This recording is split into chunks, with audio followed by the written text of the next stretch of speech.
लोकसभा चुनाव की तारीखों का ऐलान कभी भी हो सकता है और इस ऐलान के साथ ही आचार संहिता भी लागू हो जाएगी।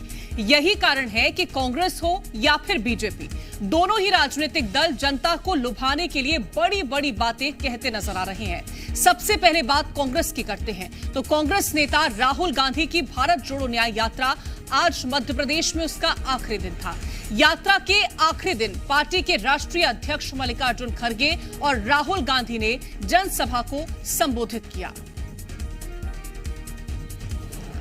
मैं आप लोगों से अपील करता हूं, ये जल, जंगल और जमीन, ये जो कब्जा कर रहे हैं लोग, इसको आप रोकना चाहिए।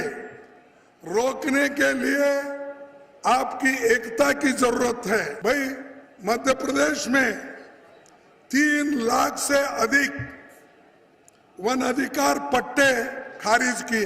इनको मिला था, मिलने वाला था, उसको उन्होंने खारिज किया। सिर्फ इलेक्शन के तरफ ध्यान है। उठते ही आप टीवी में देखो, आप टीवी ऐसा ऑन करो, मोदी आ गए, मोदी की फोटो आ गई, आपको हटाया जाएगा, लोग हटाएंगे और आप बाद में पछताएंगे। तो ये आने वाले चुनाव में 2024 में तुम डटकर मुकाबला करना होगा, एक होकर मुकाबला करना होगा। ये देश के लिए, ये देश के जमहूरियत को बचाने के लिए।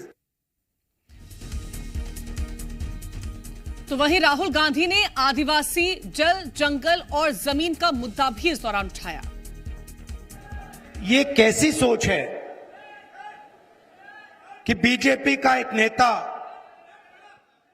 आदिवासी पर पेशाब कर रहा है और दूसरी साइड उसका कोई चमचा वीडियो ले रहा है। यह है विचारधारा बीजेपी की। सिर्फ आदिवासियों के साथ नहीं, दलितों के साथ, आदिवासियों के साथ, गरीब पिछड़ों के साथ, ये कमजोर लोगों का अपमान कर सकते हैं, ये करते हैं। और अब बात करते हैं बीजेपी की, जो कि लगातार अपने प्रचार को तेज कर रही है। और इसी कड़ी में आज बीजेपी ने अपने कार्यालय से एलईडी रथों को रवाना किया। इन रथों में क्या कुछ खास है और कैसे पार्टी इसके जरिए जनता के बीच पैठ बनाने की जुगत में है, सबसे पहले आपको ये बता देते हैं।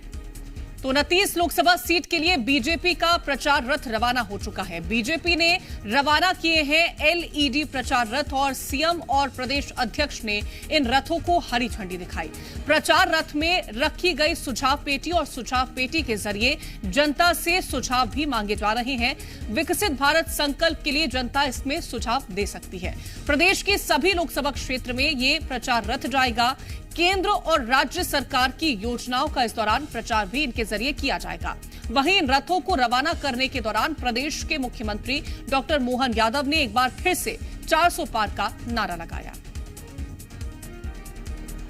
जैसा कि हमने निश्चित किया कि पूरे प्रदेश के अंदर प्रत्येक संसदीय क्षेत्र के अंदर ये सुझाव बन जाएगी। जनता के साथ जुड़ करके हमारी सरकार में सुशासन की दृष्टि से, विकास की दृष्टि से भविष्य में कौन कौन से सुझाव हो, ये हम अपने उस गंतव्य की तरफ बढ़ेंगे जब निश्चित विजय हमारे सामने है। लेकिन हम जनता के साथ खड़े होना चाहते हैं। मैं अपनी ओर से खास करके ये जो बड़ा अभियान है माननीय मोदी जी के नेतृत्व में, हम सब जानते हैं कि तमाम हथकंडे, तमाम षड्यंत्रों के बावजूद भी 10 साल में माननीय मोदी जी ने जो भारत की दशा बदली है, और हम नहीं कह रहे हैं, दुनिया कह रही है और हमारे अपने प्रतिपक्ष के नेता खुद कह रहे हैं, वो नारा लगा रहे हैं, अब की बार ऐसे यशस्वी प्रधानमंत्री की तीसरी बार पुनः सरकार बने और भारत दुनिया का नंबर 1 देश बने और हमारा मध्य प्रदेश देश के अंदर नंबर 1 का प्रदेश बने। इस कारण से खास करके हमारी अपनी भारतीय जनता पार्टी की जो हमारी अपनी कार्य पद्धति, हम सबका साथ, सबका विकास, सबको लेके चलते हैं, सबके सुझावों का सम्मान करते हैं। मध्य प्रदेश में बीजेपी की चुनावी तैयारियां जोरों पर हैं, जहां बीजेपी ने अपने चुनाव प्रचार प्रसार पर काम करना शुरू कर दिया, तो वहीं कांग्रेस अभी भारत जोड़ो न्याय यात्रा के जरिए ही जनता को साधने की कोशिश कर रही है। पहले आपको बताते हैं कि मध्य प्रदेश में यात्रा कहां-कहां से होकर गुजरी है। सबसे पहले मध्य प्रदेश में यात्रा मुरैना से शुरू होकर ग्वालियर पहुंची। शिवपुरी, गुना, राजगढ़ के बाद आगरमालवा से उज्जैन होते हुए रतलाम के बाद झाबुआ में ये यात्रा खत्म हुई है। चलिए अब आपको बता देते हैं कि मध्य प्रदेश में राहुल गांधी ने अपनी न्याय यात्रा के दौरान क्या-क्या किया। तो मध्य प्रदेश में राहुल गांधी की भारत जोड़ो न्याय यात्रा 2 मार्च से 6 मार्च तक रही है, जहां ये यात्रा मुरैना से 2 मार्च को शुरू हुई थी, जिसके बाद 3 मार्च को राहुल गांधी ने अग्निवीर और पूर्व सैनिकों से संवाद किया। उसके बाद मोहखेड़ा में आदिवासियों से संवाद किया, फिर महिला और युवाओं के साथ राहुल गांधी ने संवाद किया। इसके बाद उज्जैन में राहुल गांधी ने युवा अधिकार रैली भी निकाली। वहीं कांग्रेस ने आज मध्य प्रदेश में राहुल गांधी की यात्रा के आखिरी दिन लोकसभा चुनाव की तैयारियों पर मंथन किया। धार के बदनावर में कांग्रेस ने चुनावी मंथन किया, जहां कांग्रेस के राष्ट्रीय अध्यक्ष मल्लिकार्जुन खड़गे ने मध्य प्रदेश कांग्रेस के विधायकों के साथ लोकसभा चुनाव को लेकर चर्चा की, जहां चुनाव की तैयारियों को लेकर अहम बैठक आयोजित हुई थी। इस बैठक में 50 से 55 विधायक शामिल हुए। यहां राहुल गांधी ने भी तमाम विधायकों के साथ चर्चा की। इस दौरान कांग्रेस ने घोषणा पत्र को लेकर भी मंथन किया है, जहां कांग्रेस ने अपने घोषणा पत्र में भी 5 न्याय पर जोर दिया है। सबसे पहले युवाओं के लिए इस दौरान युवा न्याय की बात कही गई, सभी वर्गों के लिए भागीदारी न्याय की बात कही गई, महिलाओं के लिए नारी न्याय की बात कही गई, किसानों के लिए किसान न्याय की बात कही गई और मजदूरों के लिए श्रमिक न्याय पर कांग्रेस अपने घोषणा पत्र में इसमें जोर दे रही है। एक तरफ कांग्रेस भारत जोड़ो न्याय यात्रा के जरिए जनता को साध रही है, तो कल दिल्ली में कांग्रेस चुनाव समिति की अहम बैठक होने जा रही है, जहां पर आपको बता दें कि 7 मार्च को कांग्रेस चुनाव समिति की बैठक का आयोजन किया जाएगा। बैठक में कांग्रेस के तमाम दिग्गज नेता मौजूद रहेंगे, जहां कांग्रेस के संभावित नामों पर चर्चा की जाएगी। आशंका ये जताई जा रही है कि इस बैठक के बाद ही कांग्रेस की पहली लिस्ट सामने आ सकती है। इस दौरान तैयार पैनल में से लोकसभा के उम्मीदवार चुने जाएंगे। पिछले 2 बार के चुनावों में कांग्रेस को प्रदर्शन ज्यादा खास देखने को नहीं मिला। बीजेपी ने कांग्रेस समेत पूरे विपक्ष को एक तरफा हार का स्वाद चखाया था। वहीं कांग्रेस 24 के रण के लिए करिश्माई उम्मीदवार खोज रही है। अब आपको ये बताते हैं कि हर सीट पर 2 से 3 नेताओं का पैनल तैयार किया गया है। वैसे दिग्गज नेताओं पर कांग्रेस का भरोसा बरकरार है, लेकिन चुनावी माहौल में कांग्रेस बीजेपी के बागी नेताओं पर भी दांव लगा सकती है। वहीं पर सेलिब्रिटी उम्मीदवारों पर भी कांग्रेस भरोसा कर सकती है। साथ ही जातिगत समीकरण को पूरी तरह से साधने की कोशिश भी कांग्रेस की तरफ से की जा रही है। तो ये पूरी तैयारियां कांग्रेस की तरफ से हैं। चर्चा के लिए हमारे संवाददाता प्रमोद शर्मा भोपाल से जुड़ गए हैं। प्रमोद, एक तरफ बीजेपी ने एलईडी रथों को आज रवाना किया है और सुझाव अब जनता से मांग रही है 2047 विकसित भारत के लिए।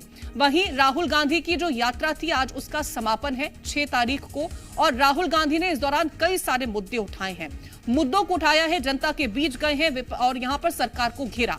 लेकिन सबसे महत्वपूर्ण है प्रत्याशी, और उन पर कल मंथन होना है। क्या माना जाए कल मंथन के दौरान कौन कौन से वो बड़े चेहरे हैं, और जिस तरह से राहुल गांधी ने यह पूरी यात्रा करी है, कितना फायदा कांग्रेस को? देखिए, मध्य प्रदेश के जो की फैक्टर वोटर हैं, जनजातीय वर्ग यानी आदिवासियों को लेकर आज एमपी में अंधाधुंध सियासत देखने को मिली।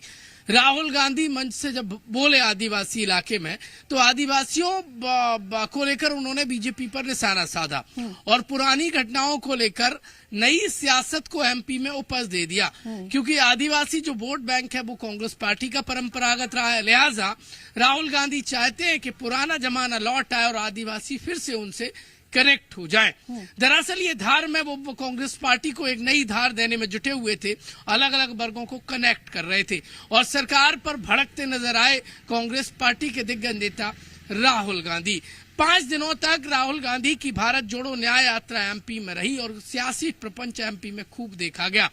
आज देखिए, मध्य प्रदेश के जब अंतिम छोर पर राहुल गांधी की यात्रा पहुंची तो सियासी अंधाधुंध बयानबाजी देखने को मिली। अब कांग्रेस पार्टी की बैठक है, कांग्रेस पार्टी अपने योद्धाओं को तैयार करने में जुट गई है। बहुत सारे अलग अलग सीटों पर संभावित नाम हैं।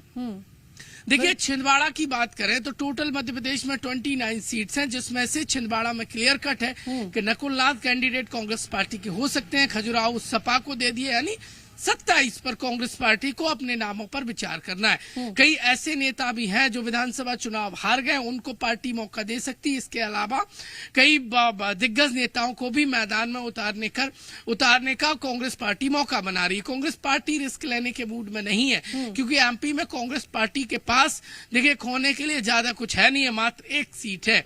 बीजेपी ने राहुल गांधी की यात्रा पर निशाना साधा और कहा कि पुराने मुर्दे उखाड़ रहे हैं राहुल गांधी को ठीक से मध्य प्रदेश की सूरत और सीरत का मालूमात नहीं है। ज्योतिरादित्य सिंधिया जो कभी उनके बहुत करीबी दोस्त हुआ करते थे, उन्होंने राहुल गांधी को इवेंट मैनेजमेंट वाला बता दिया। नाम नहीं लिया राहुल, दोनों पुराने दोस्त रहे, लेकिन सियासी दुश्मनी आज मध्य प्रदेश में देखिए भयानक देखी गई।